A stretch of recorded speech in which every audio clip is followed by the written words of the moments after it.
I remember watching Professor K at a faculty meeting in Basel, arguing with devastating precision about curriculum reform. He marshaled evidence, constructed logical chains, anticipated every objection. His colleagues nodded with respect, perhaps fear. He won the debate completely. As we left the meeting hall, he turned to me with unmistakable satisfaction, expecting congratulation for his intellectual victory. Instead, I felt something close to pity, for I had seen what he could not see. His brilliance was borrowed. It existed only in that room, only in relation to those specific opponents, only within that predetermined framework of academic disputation. Remove the context, the audience, the familiar game, the agreed-upon rules, and what remained of his supposed intelligence, nothing he could be certain of. That evening, walking alone along the Rhine, I realized this pattern is everywhere. We train ourselves to excel at games others invented, celebrate our mastery of skills others deemed important, measure our intelligence by standards others established. And we call this freedom. We call this thinking independently. But what if genuine intellectual power means something entirely different? What if true mastery consists not in playing games skillfully, but in perceiving that games are being played at all? This recognition, devastating in its implications, is where our journey must begin. Here is a truth that will wound your pride. The moment you measure your intelligence by how many people you have outwitted, you have already confessed your dependence upon them. Your supposed cleverness exists only in relation to their stupidity. Remove them from the equation, and what remains of your intelligence? Nothing, or at least nothing you can be certain of. I have observed this pattern countless times in my years at the University of Basel. There was a certain Professor K, brilliant in debate, devastating in argument, victorious in every faculty dispute. His colleagues respected, perhaps feared, his intellect. Yet I noticed something curious. During the summer months, when the university closed and his opponents scattered to their various retreats, this man became anxious, purposeless, almost despondent. He would write me letters filled with trivial observations, seeking validation for thoughts he would have proclaimed with certainty during term time. Do you see what this reveals? His intelligence was never truly his own. It was borrowed from those he defeated, reflected back from the mirrors of their inadequacy. He required an audience of the vanquished to feel intelligent. This is not sovereignty, it is the most sophisticated form of slavery. True intellectual power does not depend on comparison. It generates value from within, like a sun that shines whether or not there are eyes to perceive its light. When you catch yourself thinking, I am smarter than them, pause and recognize you have just handed them enormous power over yourself. Self-conception. Your sense of worth now rises and falls with their presence, their judgment, their capacity to serve as foils for your supposed brilliance. The sovereign mind thinks independently, whether others are present or absent, whether they agree or oppose, whether they even exist at all. This is the first principle of genuine intellectual mastery, developing an intelligence that is self-sufficient, that does not require others' inferiority to know its own value. Until you achieve this, you remain fundamentally reactive, and the reactive type, however clever, is always a slave to those they react against. The most dangerous deception is this. You train yourself to excel at a game you never chose, and you call this excellence intelligence. You become skilled at law, at academic disputation, at business negotiation, and you believe this skill proves your intellectual superiority. But have you ever asked the genealogical question, why these particular skills? Whose interests do they serve? What type of human being does proficiency in these domains create and perpetuate? I left my position at Basel because I began to see clearly what I could not see from within, the entire apparatus of classical philology. The domain in which I excelled was not neutral truth-seeking, but a strategy serving German nationalism, an attempt to prove cultural superiority through connection to ancient Greece. My colleagues could not see this. They took the game as reality itself, never perceiving it as a game at all. This is the mark of imprisonment, when you cannot distinguish between the framework and reality, between the rules of a game and the nature of existence. You have become expert at a game invented by others for purposes not your own. You are like a prisoner who takes pride in being the best at manufacturing license plates, never questioning why license plates matter or who benefits from your labor. Consider what this means for your supposed intelligence. That skill at legal argument, did you choose to value this, or did you internalize the values of those who control legal institutions? That facility with academic writing, is this genuine thought, or is it conformity to a style designed to enforce orthodoxy and exclude dissent? That business acumen you pride yourself on, whose interest does the entire game of commerce serve, and have you ever examined these interests critically? The sovereign intellect learns to recognize frameworks as frameworks. It asks not merely, how do I succeed within this system, but why does this system exist? Who invented it? What alternatives were excluded when this became dominant? This capacity to step outside systems and perceive their constructed nature is infinitely more valuable than any skill at optimization within systems. Most people never achieve this distance. They remain inside their cages of expertise, congratulating themselves on their excellent performance, never noticing they are performing in someone else's theater, according to someone else's script for someone else's purposes. This is sophisticated imprisonment disguised as intellectual mastery. Every truth you believe has a history. Every value you hold serves interests, often interests you have not examined. This is the method I teach you: genealogical analysis, the practice of tracing beliefs to their origins to reveal whose power they serve and what purposes they accomplish. When I was young, I revered objective scholarship. I believed the university pursued truth for its own sake. But when I began investigating the origins of classical philology, my own field, I discovered something disturbing. It arose not from disinterested love of knowledge, but from Germanic nationalism, from the desire to establish German cultural superiority through connection to ancient Greece. Suddenly, my entire profession appeared differently, not as neutral inquiry, but as a weapon in cultural competition. This recognition was devastating initially. If my field served hidden purposes, what about my own beliefs? What about the values I had never questioned: Christianity, morality, the inherent worth of truth-seeking itself? I began applying genealogical analysis everywhere, and everywhere I found the same pattern.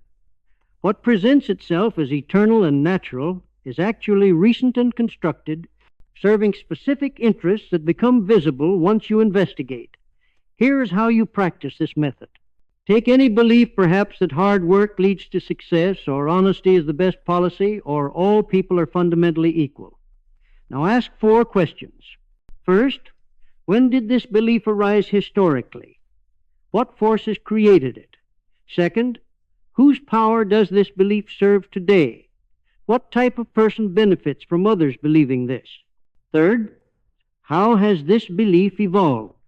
What different interests has it served over time? Fourth, what alternatives does this belief exclude? What becomes unthinkable if everyone accepts this as true? Apply these questions ruthlessly to everything, especially to beliefs you hold most dear. You will discover something remarkable. Nearly everything you call your own thinking is actually inherited, borrowed, implanted. That moral conviction you defend so passionately, often it is your social class's prejudice dressed up as eternal truth. That political position you consider self-evident, frequently it serves interests you have never examined, perhaps not even interests that serve you. The genealogical method gives you X-ray vision into social reality.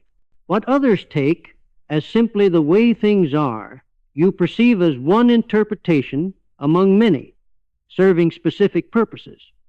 This makes you extraordinarily difficult to manipulate, for you see through propaganda, advertising, and moral pressure the moment you encounter them. But it also isolates you. You can never again participate innocently in collective certainties. This is the price of intellectual sovereignty. lonely clarity.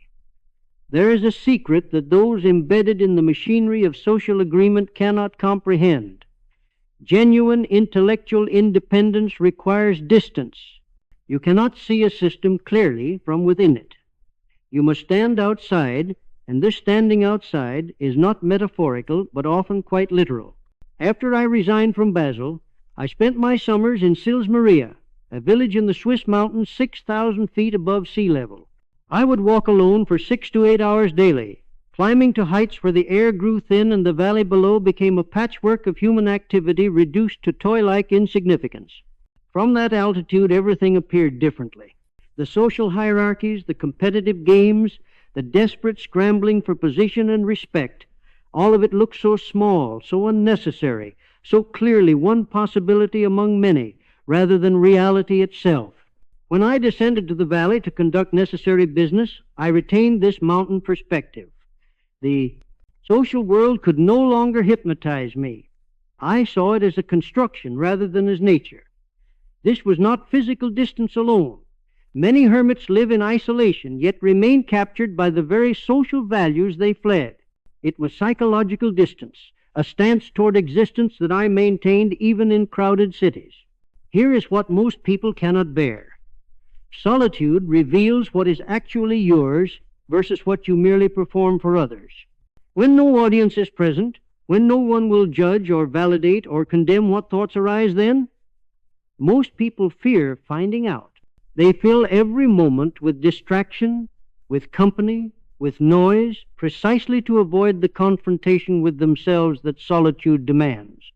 But this confrontation is necessary. You must spend time completely alone. No books, no companions, no devices for distraction. Simply yourself, walking or sitting, thinking without the pressure of others' presence. Notice what happens. Many of your convictions become uncertain when removed from their supporting community. Many of your desires evaporate when there is no one to perform them for. This is not weakness being revealed, it is borrowed identity being stripped away, leaving only what is genuinely yours. Create this distance regularly. Take a day-long walk in unfamiliar territory. Spend 3 days minimizing all social interaction beyond what is strictly necessary. Notice what you miss, what relief you feel, what thoughts emerge that are normally suppressed. Then return to your regular life and see if you can maintain some of that clarity even while socially engaged. This is the practice. Withdraw to gain perspective, then return to engage with sovereignty rather than being unconsciously shaped by social pressure. Learn this skill and you will become extraordinarily difficult to deceive. The capacity to read beneath surface appearances to psychological depths. Every statement is a symptom. Every argument is a defense. Every proclaimed belief serves purposes beyond its stated content. Most people live at the surface. They take stated reasons as actual reasons, respond to explicit arguments, engage with conscious content. But you can train yourself to see deeper. I remember a faculty meeting at Basel, where colleagues argued passionately about curriculum, whether to emphasize classical languages or modern languages, which pedagogical methods to employ, how to structure requirements. The debate appeared to be about educational philosophy. But reading beneath the surface, I saw something quite different. Professor A defended classics because if classics became less central to the curriculum, so would his identity and status were at stake. Professor B championed modern languages not from pedagogical insight, but from resentment of colleagues who possessed the classical education he lacked. The principal debate was actually unconscious status, competition, and wound protection. Once you see this pattern, you see it everywhere.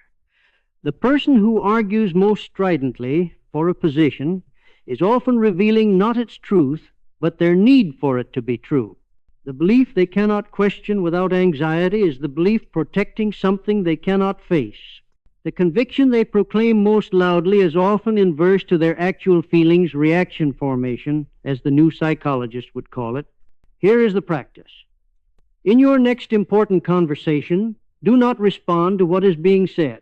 Instead, ask yourself 3 questions. First, what is this person protecting? Second, What do they fear will be exposed if they abandon this position? Third, what psychological need is being served by this belief or argument? Then, if appropriate, respond to the depth rather than the surface. Often this dissolves conflicts that appear irresolvable at the surface level. Watch for these patterns. The one who preaches loudest against sensuality is often tormented by sensual desire. The one who insists most on their happiness is often deeply miserable. The one who attacks your work most viciously is often envious of your freedom to create it. Much moral judgment is simply disguised resentment. That is wrong, meaning I resent that others can do what I cannot. Or that is superficial, meaning I fear I lack what makes that attractive. This capacity for depth reading makes you powerful in negotiations, conflicts, and relationships. You see what others cannot see. Perceive the actual dynamics beneath the theater of stated positions. But it also burdens you with a form of loneliness. You can never again participate innocently in social performances where people take each other at face value. You see the mechanisms, the unconscious strategies, the protective maneuvers. This clarity is both gift and curse. Now comes the most difficult work, turning the genealogical lens upon yourself. Everything I have taught you to see in others, the borrowed beliefs, the unconscious motives, the protective strategies exists in you as well. The beginning of intellectual freedom is the humiliating recognition of how unfree you actually are. When I was young, I believed I had chosen to study theology out of genuine calling. My father was a Lutheran pastor who died when I was 4 years old. Only through ruthless self-examination did I recognize the truth. I was unconsciously trying to please him, to continue his work, to prove myself worthy of his memory. The calling was implanted grief and filial duty, not authentic desire. When I finally abandoned theology for philology, my family saw betrayal, but I saw liberation. I had identified and broken the chain. This pattern continued throughout my life. Each time I thought myself independent, I would discover another layer of conditioning, another borrowed desire, another goal I pursued, not from authentic wanting, but from internalized demands. That need for academic respect, my mother's anxiety about social position, that desire for systematic philosophical completeness, the German academic style I had absorbed unconsciously, that conviction that suffering must have meaning, Christian conditioning still operating despite my conscious rejection of Christianity. Here is what you must do, painful as it is. Audit your major beliefs, values, and goals. For each, ask honestly, where did this come from? Whose voice is this really? What wound does this belief protect? What would be threatened if I abandoned it? Often you will discover your father's ambition, your mother's fear, your culture's prejudice, your class's interest, rarely your own authentic desire. Take one belief you hold strongly and argue passionately for the opposite position. If you cannot do this convincingly, your belief is not examined, it is simply received opinion you have internalized. Or try this.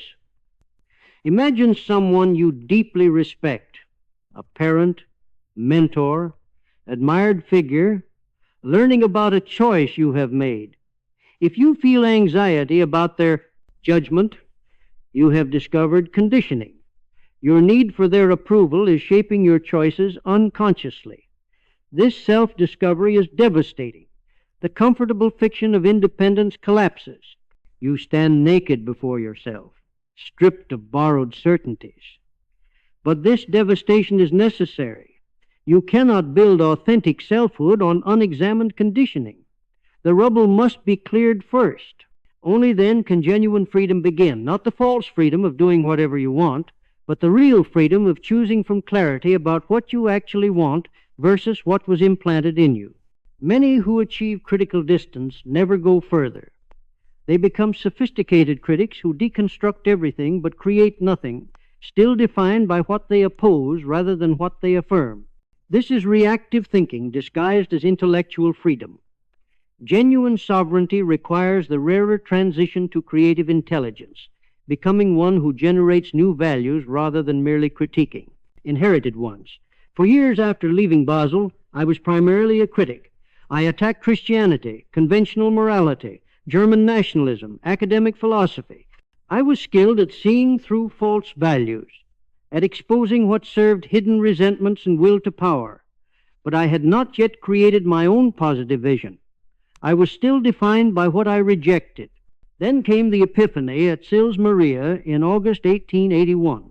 Walking by the pyramidal rock near Lake Silvaplana, the thought struck me with overwhelming force. Eternal recurrence, the idea that I might have to live this exact life again and again eternally. Could I affirm this? Could I say yes to my existence so completely that I would will its eternal repetition? For the first time, I was not merely reacting against others' beliefs, but creating from my own vision of existence. The transition from critic to creator had begun. This transition is terrifying because creation exposes you completely. Critique feels safe. You cannot be wrong if you only point out others' errors. But creation risks failure, rejection, misunderstanding. Your values can be dismissed. Your vision can be ignored. You become vulnerable in ways that pure criticism never requires. Here is the practice.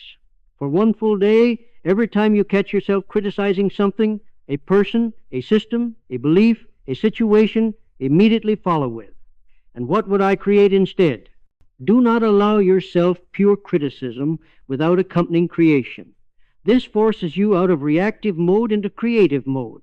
You will discover how reflexively critical you are, how rarely you create. Start small. Do not wait for grand philosophical systems. Create meaning in daily life. Establish your own standards for what matters in relationships, what constitutes worthwhile work, how you want to spend your limited time. These small acts of value creation build capacity for larger ones. They train you in the vulnerability of standing behind something you have created. Rather than hiding behind the safety of pointing out flaws in what others have created, ask yourself honestly, am I primarily defined by what I oppose or what I affirm? If the former, you remain reactive. The sovereign individual knows more clearly what they are for than what they are against, not because they have stopped seeing falsehood, but because they have developed the courage to create truth. Beneath your conscious wants lie deeper desires, often conflicting with what you think you want. You say you want success, but perhaps you actually want vindication. You say you want love, but perhaps you actually want security or validation. You say you want truth, but perhaps you actually want the comfort of certainty. True sovereignty requires knowing what you actually want, not what you have been taught to want. For years, I believed I wanted to be a respected professor making important scholarly contributions. But through painful self-examination, I discovered something different. What I actually wanted was to think freely, to write what I genuinely believed, to follow questions wherever they led. And all of these were impossible within academic constraints. The failure of resigning was actually success at honoring my authentic desire, but discovering this required months of difficult questioning. Here is a practice that reveals authentic desire. Take any goal you claim to have. Now imagine achieving it completely. Do you feel genuine joy, or do you feel a subtle anxiety? If anxiety, that goal is not authentic, it is borrowed, or defensive, or performed for others. Your unconscious knows it is not what you actually want, even if your conscious mind insists otherwise. Or try the desert island question. Imagine complete isolation, where no one will ever know your choices or judge your success. What would you pursue then? The goals that survive this thought experiment are worth pursuing. The ones that evaporate were never really yours. They existed only in the economy of others' approval. Keep a simple log for 1 week. After each major activity or decision, note whether it gave you energy or depleted you. At week's end, look for patterns.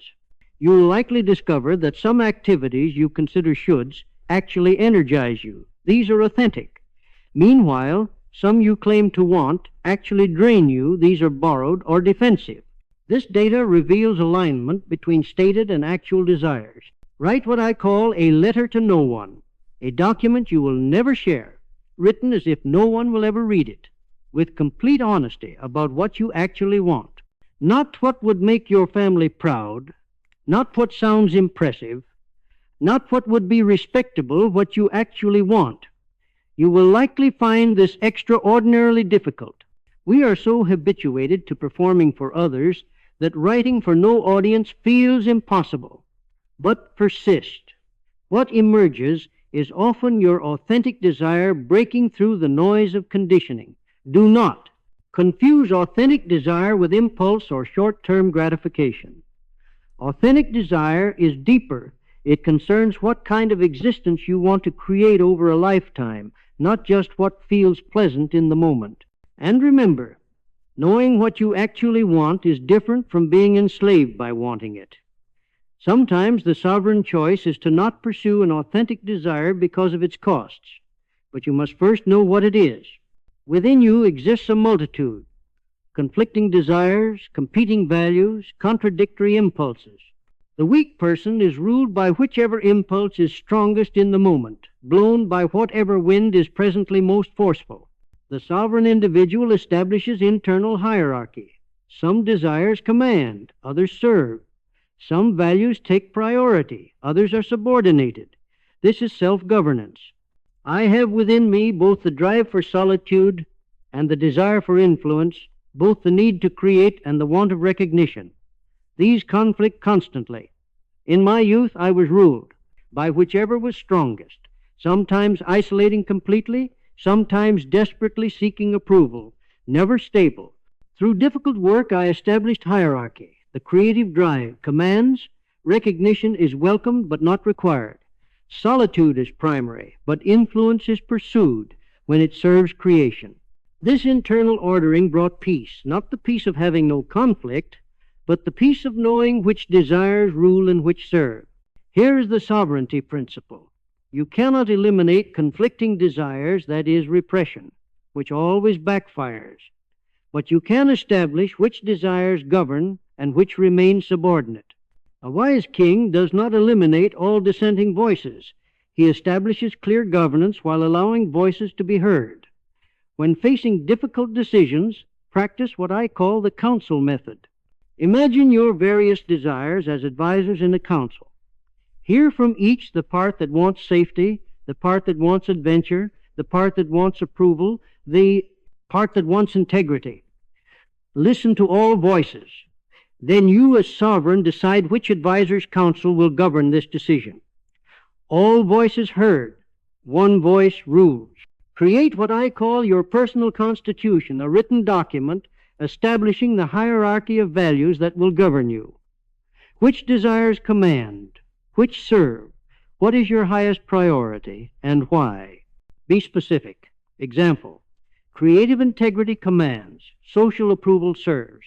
When these conflict, creative integrity decides, keep this document, revise it as you evolve. But having it written prevents being blown by whichever wind is currently strongest. You have established your internal government. The test comes in moments of conflict. You want both security and risk, both independence and connection. Which will govern? Without established hierarchy, you will simply be driven by strongest impulse or external pressure. With hierarchy, you can choose consciously. I value both, but in this situation, X serves my highest, becoming more than Y. This internal sovereignty brings remarkable transformation. You are no longer at war with yourself. Conflicts still arise, but you have a method for resolving them that does not involve being captured by momentary impulse or social pressure. You have become self-governing. Most conversation is performance. People speak to establish status, demonstrate intelligence, control impressions, win approval. They are not genuinely engaged with ideas or with each other. They are managing how they are perceived. The sovereign individual converses differently, and this difference is not technique, but overflow from having transcended the status game. In the cafes of Turin, I observe the same patterns daily. Most conversations involve subtle competition. Who tells the best story? Who makes the wittiest observation? Who demonstrates superior knowledge? Everyone is performing, no one is truly present. But occasionally I encounter someone different. They ask genuine questions because they are actually curious, listen without formulating responses, have no visible need to establish their intelligence. These rare individuals are the ones I remember, the ones whose company I seek again. The performers, despite their cleverness, are forgettable. Why? Because authentic presence creates real connection, while display merely creates impression, and connection influences more powerfully than impression ever can. Here is what sovereign conversation looks like in practice. You enter a gathering with no agenda to impress. When others speak, you actually listen, not waiting for your turn or preparing clever responses, but genuinely trying to understand their perspective. When you speak, it is because you have something authentic to say, not to fill silence with cleverness. When asked about your work or interest, you answer simply and directly, rather than positioning yourself advantageously. Notice in conversation, are you present or performing? Are you listening or waiting to speak? Are you genuinely curious or asking to appear thoughtful? This self-awareness is the beginning of transformation. Practice radical listening in your next 3 conversations. Your only goal, fully understand the other person's perspective. No adding your own stories, no relating it to your experience, no subtle displays of knowledge. Just listen. Ask clarifying questions. Ensure you grasp what they mean. This is extraordinarily difficult because it requires suppressing all performance impulses. But notice how differently people respond when truly heard. Or try this. Speak more simply than you could. Ask more obvious questions than you usually would. Admit uncertainty more readily than feels comfortable. Does your influence actually decrease, or does it increase through authenticity? Often you discover people trust and seek out authentic presence more than they trust impressive performance. The paradox is this. When you stop trying to appear intelligent, you become more genuinely influential. When you abandon display for presence, you create connections that perform brilliance never achieves. This is sovereignty in conversation, not controlling impressions, but being so psychologically self-sufficient that you can simply be present with another person without needing to prove yourself to them. When attacked, the reactive intelligence defends or counterattacks, trying to win the argument, prove itself right, defeat the opponent.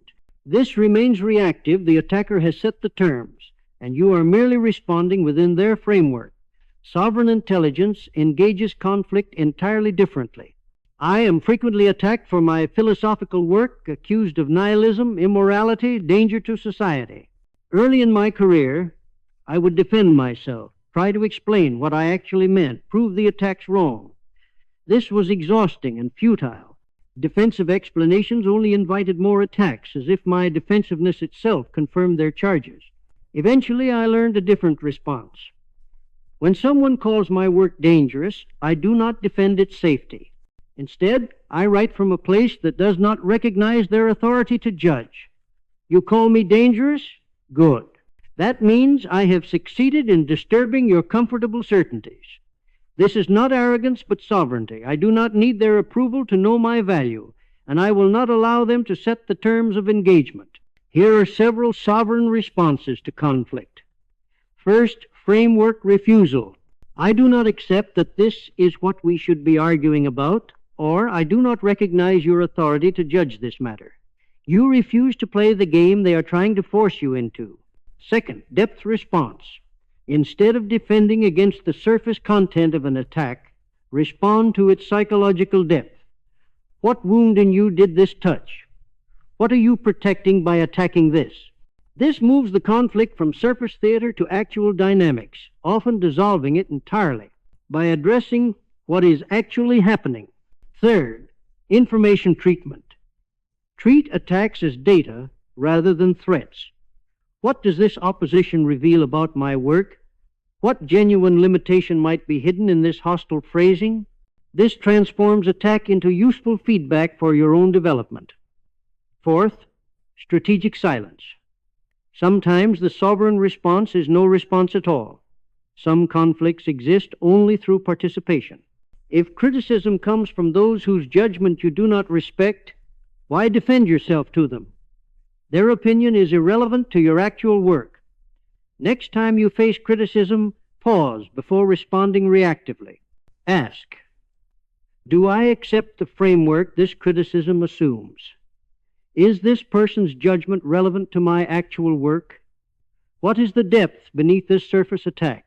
Then choose your response consciously.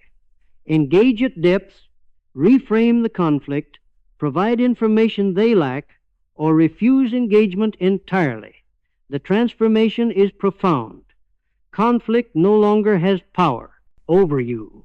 Attacks do not wound, criticisms do not diminish, disagreements do not threaten, not because you have become thick-skinned, but because you have achieved psychological self-sufficiency. You can engage conflicts consciously when useful and refuse them when not, guided by what serves your actual work rather than by wounded ego demanding vindication. The ultimate test of intellectual sovereignty is how you make major life decisions. Most people optimize according to external measures. What will family approve? What society respects? What offers security and status? They think themselves free because they chose their path, never recognizing that the very criteria for choice were given to them by others. My decision to resign from Basel demonstrates this distinction. By all external measures, I should have staged security, respect, position, regular income. My family thought me mad. Colleagues saw only foolishness. But I knew continuing in that position would require betraying my authentic questions, conforming my thinking to academic constraints, performing intellectual work that served institutional interests rather than genuine inquiry. So I chose poverty, uncertainty, and isolation over the comfortable prison of approved success. This decision has defined my life. It has been difficult. I often regret it in moments of physical suffering. Yet I would make it again. It was mine in a way that academic success never could have been. I chose from my own standard, not theirs. Here is the practice of sovereign choice. Before any major decision, ask, whose standards am I using to evaluate this? If I imagine complete isolation, where no one will know or judge my decision, would I choose differently? This reveals whether your standards are genuinely internal or merely internalized from others. Apply the deathbed test. Imagine yourself at life's end looking back. Which choice will you be able to affirm? Which would leave you with regret for betraying? Your authentic path? This removes short-term pressures and focuses on what actually matters when external validation no longer concerns you. Check energy alignment. For any major choice, imagine living it for 5 years. Does the prospect give you energy or dread regardless of its social value? Your body often knows what your mind rationalizes away. Energy indicates alignment. Persistent dread indicates betrayal of authentic desire. Honestly inventory what you will lose by choosing authentically approval, security, status, comfort, relationships. Can you bear these losses? Many people choose conventional paths not because they prefer them, but because they lack strength to bear what authentic choice costs. Be honest about your actual capacity. When you practice sovereign choice consistently, you develop a different relationship to decision-making. You no longer feel tormented by, what should I do? That exhausting loop of trying to optimize according to multiple external standards. Instead, you ask, what does my existence demand? What choice serves my highest becoming? And you can answer this question because you have done the work of excavating authentic desire, establishing internal hierarchy, and developing strength to bear the losses that authentic choice requires.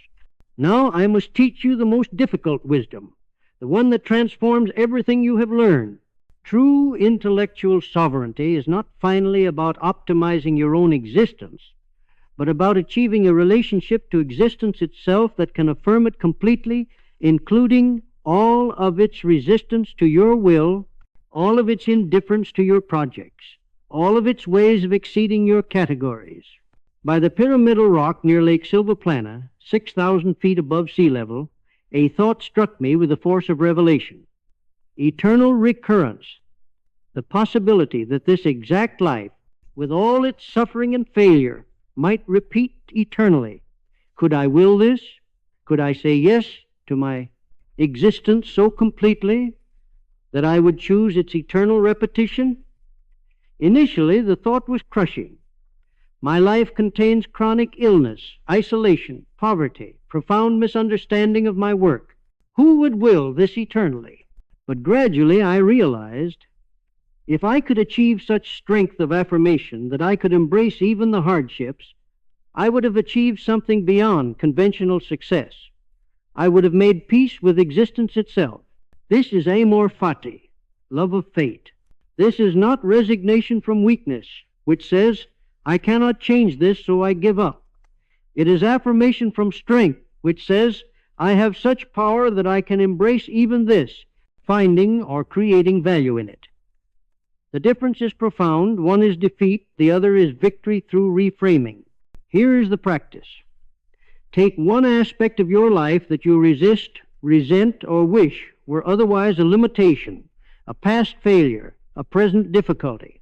Now ask, how can I affirm this completely? What value can I find or create in this situation? If I had to will this eternally, how would I need to transform my relationship to it? Recognize that your highest power is not controlling all outcomes, but determining what they mean. Circumstances will often exceed your control. Meaning is always within it. When something opposes your will, ask, what gift is hidden in this opposition? What am I being forced to develop that I would have avoided? What weakness in my approach is being revealed? Write what I call an affirmation letter addressed to yourself, written as if you could will every aspect of your life to repeat eternally. Explain why you would will this, including the difficulties. This is extraordinarily difficult. You will encounter resistance, resentment, areas you cannot yet affirm. Good. This reveals where work remains. After practicing amor fati, you experience a profound shift. You are no longer fundamentally at war with existence, not because everything is pleasant, but because you have developed the capacity to create meaning even in difficulty. You can say yes even to what resists you. This brings remarkable peace, not the cheap peace of having no problems, but the mature peace of being able to affirm even problems. You have transcended the need to outsmart existence because you are no longer in combat with it. The ultimate test is not whether you understand these teachings, but whether they have transformed how you exist. Many grasp intellectual sovereignty conceptually, but continue to act reactively. They understand that comparison is slavish, but still feel wounded by criticism, know that frameworks are constructed, but still defer to social conventions. This chapter addresses the gap between understanding and embodiment. I write these teachings not from having achieved perfect embodiment, but from decades of struggling toward it. I still sometimes feel the sting of criticism, still occasionally seek approval I claim not to need, still find myself optimizing, according to standards I know are arbitrary. The difference is, I notice these reactions now. I can see them as remnants of conditioning rather than being identified with them. I can return to sovereignty rather than being captured by reactivity. Embodiment is not perfection, but this capacity, seeing your own reactive patterns without being controlled by them, returning to sovereign stance repeatedly despite failures. This is the actual work, not achieving some final state, but developing the capacity to notice and return. Establish daily practices that develop sovereignty. Morning, spend 10 minutes reviewing your internal standard, what matters to you, independent of external approval. Throughout the day, notice moments when you act reactively versus sovereignly. Simply notice, without judgment.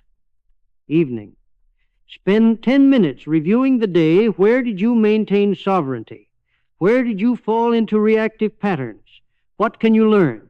Keep a sovereignty journal tracking your embodiment. Each day, note, One moment where you maintained sovereignty. One moment where you fell into reactivity. What you learned from both.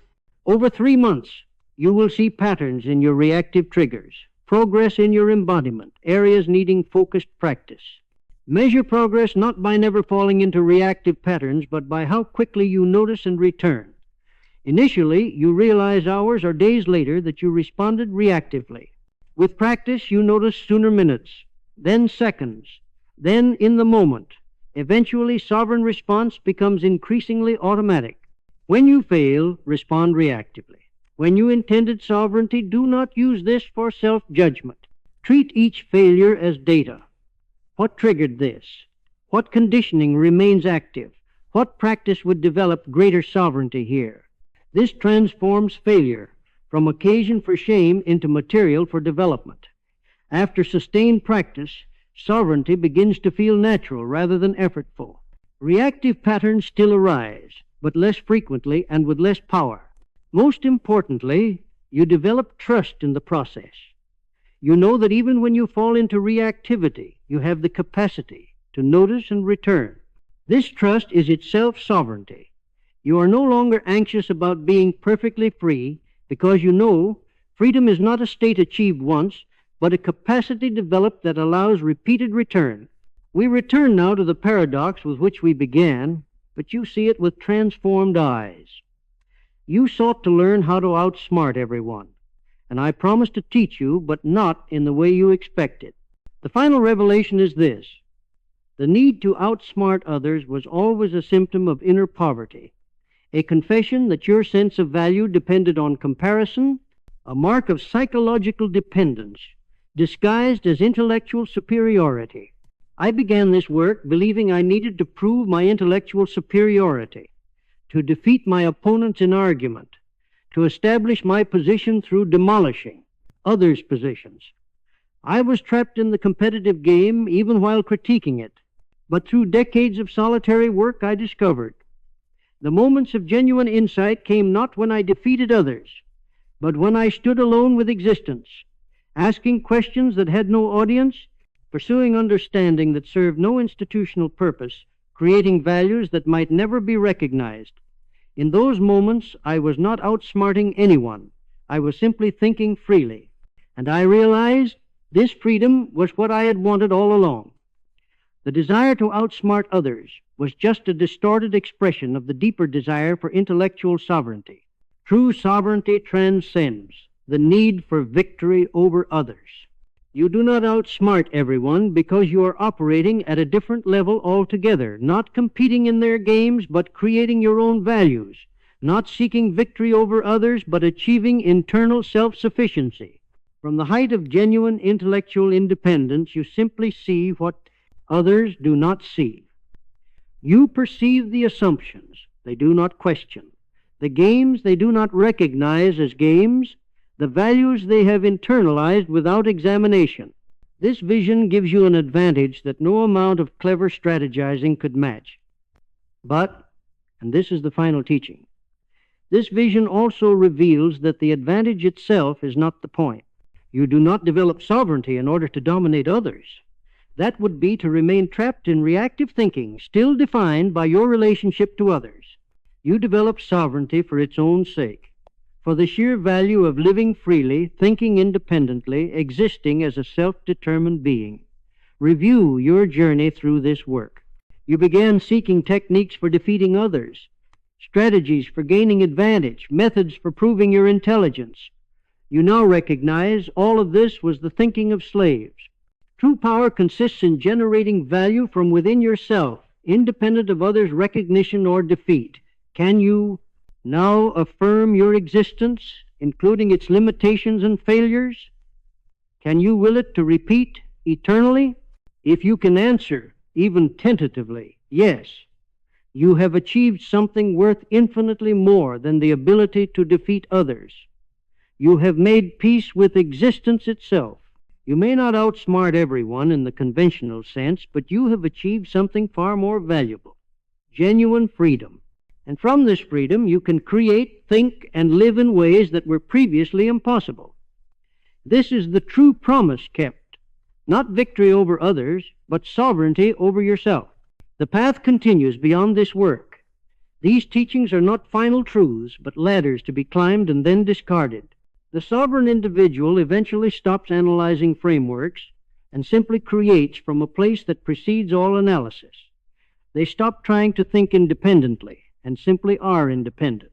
They stop working at affirmation and simply live affirmatively. Go now. The work is yours. Walk it well.